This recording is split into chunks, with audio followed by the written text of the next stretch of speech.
Invitée de TPMP People, Mathilde, ancienne candidate de la saison 4 de The Voice, a expliqué à Mathieu Delormeau comment son poids a été un handicap dans sa carrière musicale.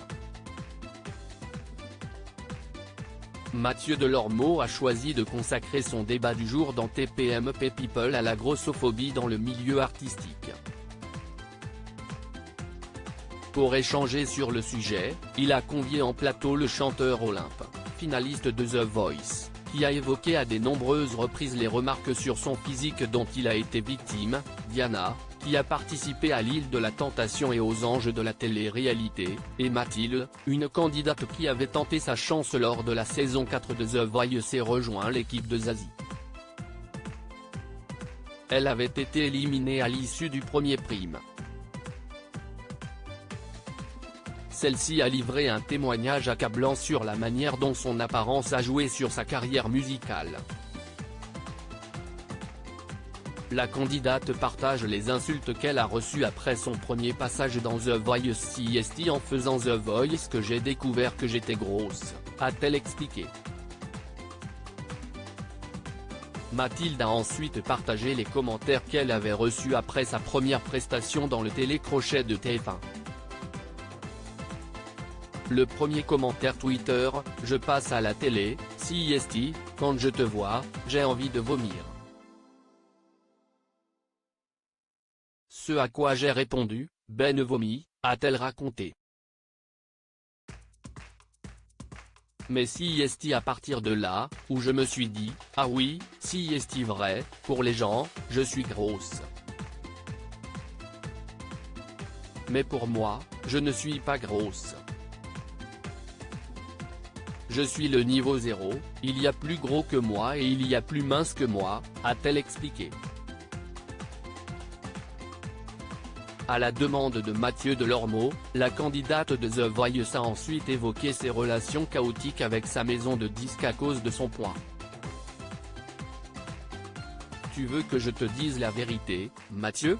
Ça ne s'est pas bien passé du tout, a-t-elle admis. Avant de s'expliquer. Son clip n'a jamais été diffusé. La jeune chanteuse avait pourtant signé avec le label de ses rêves, qui produisait les idoles de son adolescence. Ce sont des gens qui pourtant m'ont vu dans The Voice, a-t-elle signalé. Quand on m'a dit, ils vont te signer, je vivais mon rêve éveillé. Ils étaient un peu au courant que j'étais grosse.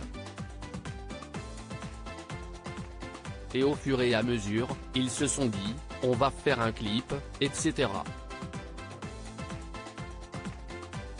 J'ai tourné un clip, ça s'est très bien passé, ils sont venus sur le tournage, a-t-elle rapporté. Le clip remonte alors vers les hautes instances et la chanteuse reçoit un appel lui disant qu'il posait un problème.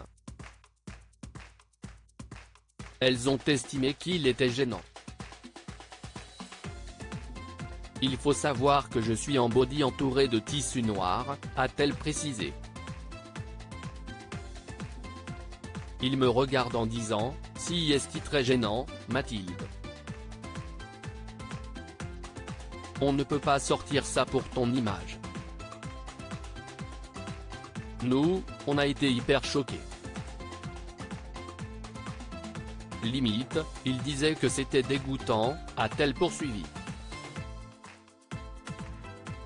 En conséquence, son clip n'est jamais sorti. Sachant que quand tu es artiste indépendant, et même quand tu es dans un label, YouTube est le premier moteur de recherche aujourd'hui musical, a-t-elle conclu. La chanteuse a cependant souligné que son apparence ou le fait qu'elle devrait perdre du poids n'ont jamais été évoqués par sa maison de disques. À lire aussi Mathilde, The Voice, l'audition à l'aveugle, l'expérience la plus dure de ma carrière.